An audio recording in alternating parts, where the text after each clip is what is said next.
ಮಳೆ ಇಲ್ಲದೆ ಕಂಗಾಲಾಗಿದ್ದ ಕರುನಾಡಿಗೆ ಪಶ್ಚಿಮ ಘಟ್ಟಗಳಲ್ಲಿನ ಮಳೆ ಜೀವ ಕಳೆ ಕೊಟ್ಟಿದೆ. ಕೇರಳ ಮಹಾರಾಷ್ಟ್ರದಲ್ಲಿನ ಮಳೆ ಅಬ್ಬರಕ್ಕೆ ದಕ್ಷಿಣ ಹಾಗೆ ಉತ್ತರ ಕರ್ನಾಟಕ ಭಾಗದ ನದಿ ಮೂಲಗಳ ಒಡಲು ಭರ್ತಿಯಾಗ್ತಾ ಇದೆ. ಇನ್ನು ಇದರ ಜೊತೆಗೆ ಅಲ್ಲಲ್ಲಿ ಜಿಟಿ ಜಿಟಿ ಮಳೆ ಕೂಡ ಆಗ್ತಾ ಇದ್ದು ರೈತರು ಸ್ವಲ್ಪ ನಿಟ್ಟುಸಿರು ಬಿಡುವಂತಾಗಿದೆ.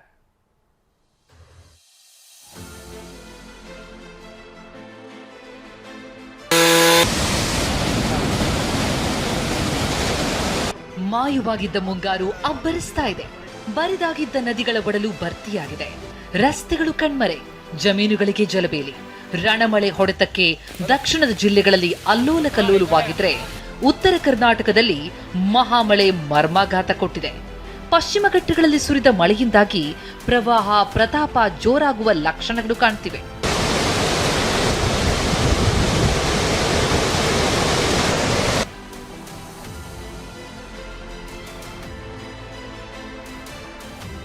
ಭಾಗಮಂಡಲದ ತ್ರಿವೇಣಿ ಸಂಗಮ ಜಲಾವೃತ.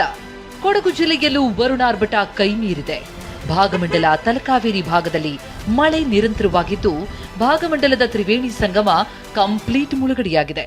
ಭಗಂಡೇಶ್ವರನ ದರ್ಶನಕ್ಕೆ ಪ್ರವಾಹ ಅಡ್ಡಿಯುಂಟು ಮಾಡಿದೆ.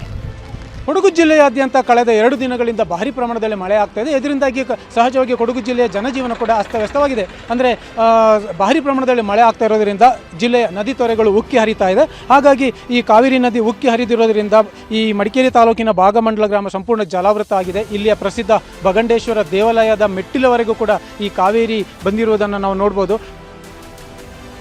ಕೇರಳ ಮಳೆ ಎಫೆಕ್ಟ್ ತುಂಬಿದ ಕಬಿನಿ ಡ್ಯಾಂ. ಕೇರಳದಲ್ಲಿನ ಮಳೆಯಿಂದಾಗಿ ಮೈಸೂರಿನ ಕಬಿನಿ ಜಲಾಶಯ ತುಂಬಿದೆ. 25,000 ಕ್ಯೂಸೆಕ್ಸ್ನಿಂದ 30,000 ಕ್ಯೂಸೆಕ್ಸ್ಗೆ ಒಳಹರಿವು ಹೆಚ್ಚಳವಾಗಿದ್ದು ಸೇತುವೆ ಮುಳುಗಡೆಯಾಗಿದೆ. ನೀವು ನೋಡ್ತಾ ಇರಬಹುದು, ಇದೀಗ 4 ಗೇಟುಗಳನ್ನು ಅಂದರೆ ಕಬಿನಿ ಜಲಾಶಯದ 4 ಗೇಟುಗಳನ್ನು ತೆರೆಯಲಾಗಿದೆ. ಬರೋಬ್ಬರಿ 25,000 ಕ್ಯೂಸೆಕ್ ಹೊರ ಹರಿವು ಇರುವಂಥದ್ದು. ನದಿ ಪಾತ್ರಕ್ಕೆ ಈ ನೀರು ಹರಿತಾ ಇರುವಂತಹ ರಭಸವನ್ನು ನೀವು ನೋಡ್ತಾ ಇರ್ಬೋದು. ಯಾಕಂದರೆ ಕೇರಳದ ವಯನಾಡಿನಲ್ಲಿ ಭಾರಿ ಮಳೆ ಆಗ್ತಾ ಇರೋ ಕಾರಣಕ್ಕಾಗಿ ಹೆಚ್ಚಿನ ಪ್ರಮಾಣದಲ್ಲಿ ಕಬಿನಿ ಜಲಾಶಯಕ್ಕೆ ನೀರು ಹರಿದು ಬರ್ತಾ ಇದೆ. ಹೀಗಾಗಿ ಎಷ್ಟು ನೀರು ಬರ್ತಾ ಇದೆ ಅಷ್ಟೇ ಪ್ರಮಾಣದ ನೀರನ್ನ ನದಿ ಪಾತ್ರಕ್ಕೆ ಬಿಡಲಾಗ್ತಾ ಇದೆ. ಕೆಆರ್ಎಸ್ ಜಲಾಶಯದಲ್ಲಿ ಹೆಚ್ಚಿದ ನೀರಿನ ಮಟ್ಟ. ಕಾವೇರಿ ಜಲಾನಯನ ಪ್ರದೇಶದಲ್ಲಿ ಮಳೆಯಾಗ್ತಿರೋದ್ರಿಂದ ಕೆಆರ್ಎಸ್ ಜಲಾಶಯಕ್ಕೆ ಹೆಚ್ಚಿನ ಪ್ರಮಾಣದಲ್ಲಿ ನೀರು ಬಂದಿದೆ. 2 ದಿನದ ಹಿಂದೆ 92 ಅಡಿ ಇದ್ದ ನೀರಿನ ಮಟ್ಟ ಇಂದು 97 ಅಡಿಗೆ ಏರಿಕೆಯಾಗಿದೆ. ಕೆಆರ್ಎಸ್ ಜಲಾಶಯದಲ್ಲಿ 97 ಅಡಿಗೆ ನೀರಿನ ಮಟ್ಟ ಏರಿಕೆಯಾಗಿರುವಂಥದ್ದು. ಕಳೆದ 2 ದಿನಗಳ ಹಿಂದೆ 92 ಅಡಿಯಷ್ಟು ನೀರಿತ್ತು, ಈಗ 97 ಅಡಿಗೆ ಭರ್ತಿಯಾಗಿರುವಂಥದ್ದು. ಈ ಕಾರಣದಿಂದಾಗಿ ಒಂದು ರೀತಿಯಲ್ಲಿ ರೈತರಿಗೆ ಖುಷಿ ಇರುವಂಥದ್ದು. ಯಾಕಂದರೆ ನಿಜಕ್ಕೂ ಕೂಡ ಒಂದು ರೀತಿಯಲ್ಲಿ ಭೀಕರವಾದಂಥ ಬರಗಾಲ ಪರಿಸ್ಥಿತಿಯನ್ನು ಎದುರಿಸ್ತಿರುವಂಥ ಸಂದರ್ಭದಲ್ಲಿ ಕೆಆರ್ಎಸ್ ಜಲಾಶಯ ಭರ್ತಿ ಆಗ್ತಾ ಇದೆ. ನಂತರ ಕಬಿನಿ ಜಲಾಶಯ ಕೂಡ ಭರ್ತಿಯಾಗಿ ತಮಿಳುನಾಡಿಗೆ ನೀರು ಹರಿತಿರುವ ಕಾರಣಕ್ಕೋಸ್ಕರ ಒಂದು ರೀತಿಯಲ್ಲಿ ತಾತ್ಕಾಲಿಕವಾದಂಥ ರಿಲೀಫ್ ಸಿಕ್ಕಂತೆ ಆಗಿದೆ.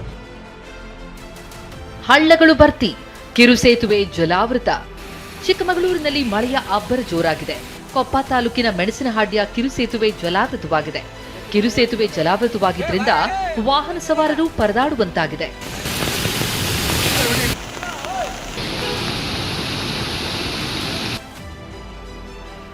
ರಸ್ತೆಗೆ ಅಡ್ಡಲಾಗಿ ಬಿದ್ದ ಮರ, ಸವಾರರ ಪರದಾಟ. ಶೃಂಗೇರಿಯ ಹುಲಗಾರುಬೈಲ್ ಗ್ರಾಮದ ಬಳಿ ಬಿರುಗಾಳಿಗೆ ಬೃಹತ್ ಮರವೊಂದು ರಸ್ತೆಗೆ ಅಡ್ಡಲಾಗಿ ಬಿದ್ದಿದೆ.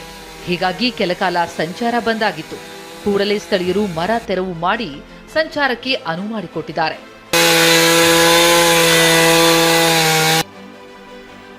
ಉಕ್ಕಿದ ತುಂಗ, ಬಡಾವಣೆಗಳಿಗೆ ಜಲಗಂಡಾಂತರ. ಮಲೆನಾಡಿನಲ್ಲಿ ನಿರಂತರ ಮಳೆಯಿಂದಾಗಿ ತುಂಗಾ ಜಲಾಶಯಕ್ಕೆ ಅಪಾರ ಪ್ರಮಾಣದಲ್ಲಿ ನೀರು ಬಂದಿದೆ. ತುಂಗಾ ನದಿಯ ಅಪಾಯ ಮಟ್ಟ ಮೀರಿ ಹರಿತಾ ಇದ್ದು ಜಲಾಶಯದಿಂದ 82,000 ಕ್ಯೂಸೆಕ್ಸ್ ನೀರು ರಿಲೀಸ್ ಆಗಿದೆ. ನದಿ ತೀರದ ಬಡಾವಣೆಗಳಿಗೀಗ ಪ್ರವಾಹದ ಭೀತಿ ಶುರುವಾಗಿದೆ.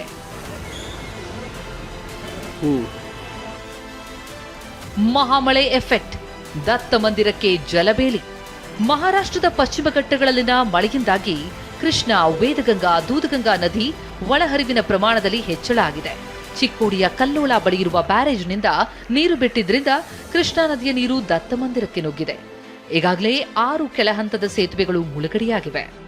ಮಹಾರಾಷ್ಟ್ರದ ಪಶ್ಚಿಮ ಘಟ್ಟದಲ್ಲಿ ಧಾರಾಕಾರ ಮಳೆ ಆಗೋದ್ರಿಂದ ನಮ್ಮ ಕೊಯ್ನಾ ಮತ್ತು ರಾಧಾನಗರಿ ಜಲಾಶಯದಿಂದ 1,30,30,000 ಕ್ಯೂಸೆಸ್ ನೀರು ಕೃಷ್ಣಾ ನದಿಗೆ ಹರಿದು ಬರೋದೈತ್ರಿ. ಇದರಿಂದ ನಮ್ಮ ಕಲ್ಲೋಳದ ದತ್ತ ಮಂದಿರನೂ ಈಗ ಮುಳುಗಡೆ ಆಗದೈತ್ರಿ.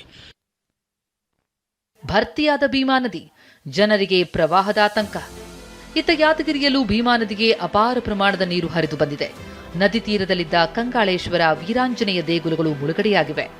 ನದಿ ತೀರದಲ್ಲೇ ನಿಂತು ಭಕ್ತರು ದರ್ಶನ ಪಡೆದಿದ್ದಾರೆ. ಮಹಾರಾಷ್ಟ್ರದಲ್ಲಿ ನಿರಂತರವಾಗಿ ಮಳೆ ಆಗ್ತಿರುವ ಕಾರಣಕ್ಕಾಗಿ ಈ ಒಂದು ಭೀಮಾ ನದಿ ತೀರದಲ್ಲಿರುವಂಥ ದೇವಸ್ಥಾನಗಳಿಗೆ ಸಹಿತ ಜಲ ದಿಗ್ಬಂಧನ ಉಂಟಾಗಿರುವಂಥದ್ದು.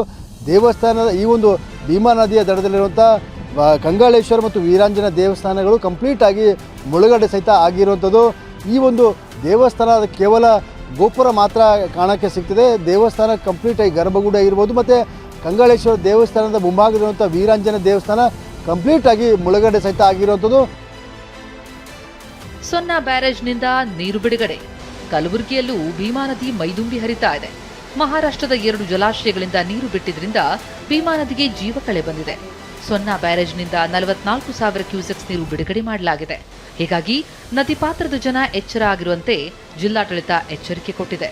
ಕಳೆದ 2 ದಿನಗಳಿಂದ ಕಲಬುರಗಿಯ ಏನು ಭೀಮಾ ನದಿ ಭಾಗದಲ್ಲಿ ಸುರಿತಾ ಇರತಕ್ಕಂಥ ಮಳೆ ಮತ್ತು ಮಹಾರಾಷ್ಟ್ರದ ಉಜ್ನಿ ಮತ್ತು ವೀರ್ ಜಲಾಶಯದ ಜಲಾನಯನ ಪ್ರದೇಶದಲ್ಲಿ ಸುರಿತಾ ಇರತಕ್ಕಂಥ ಮಳೆ ಸದ್ಯ ಏನು ಭೀಮಾ ನದಿಗೆ ಜೀವ ಕಳೆ ತಂದಿದೆ ಅಂತಲೇ ಹೇಳ್ಬೋದು. ಯಾಕಂತಂದರೆ ಕೇವಲ ನಿನ್ನೆ ಮೊನ್ನೆ ಇಡೀ ಭೀಮಾ ನದಿ ಏನಿತ್ತು ಬರಿದಾಗಿತ್ತು.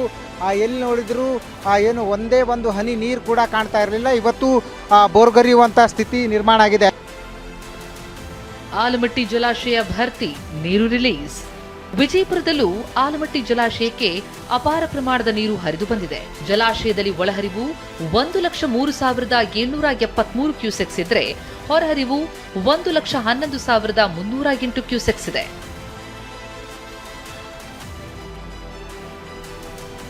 ಮುಂಗಾರು ಇಲ್ಲದೆ ಕಂಗಾಲಾಗಿದ್ದ ರಾಜ್ಯದ ಜನರಿಗೆ ಪಶ್ಚಿಮ ಘಟ್ಟಗಳಲ್ಲಾಗ್ತಾ ಇರುವ ಮಳೆ ಕೊಂಚ ಭರವಸೆ ಮೂಡಿಸಿದೆ.